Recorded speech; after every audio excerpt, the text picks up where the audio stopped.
Have you ever thought about cultivating a moss garden?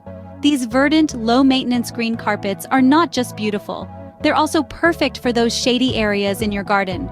Today, you will learn how to create your own green carpet in shady spots.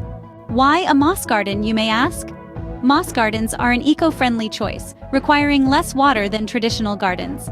They add a unique aesthetic appeal, transforming your garden into a lush, green oasis. Armed with these benefits, are you ready to learn how to cultivate a moss garden? Cultivating a moss garden is simpler than you might think. Let's dive into the step-by-step process. First, you need to find the right spot. Moss loves shade and moisture, so look for an area in your garden where the sun doesn't shine directly. Next, prepare your soil. Moss prefers slightly acidic soil. You can easily create this environment by mixing compost with a bit of vinegar. Now it's time to select the right moss species.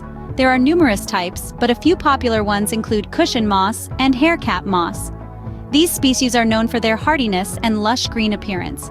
Once you've selected your moss, it's time to plant. Simply lay your moss on the prepared soil and gently press it down.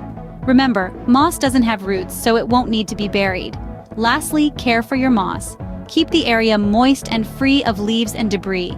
With patience and a little effort, your moss garden will thrive and become a beautiful green carpet in your shady spot. Cultivating a moss garden is a rewarding experience that offers many benefits. It's a journey of creating your own green carpet in shady spots, enriching your space with tranquility. If you found this video helpful, don't forget to give it a thumbs up and subscribe to our channel for more gardening tips and tricks. Happy gardening!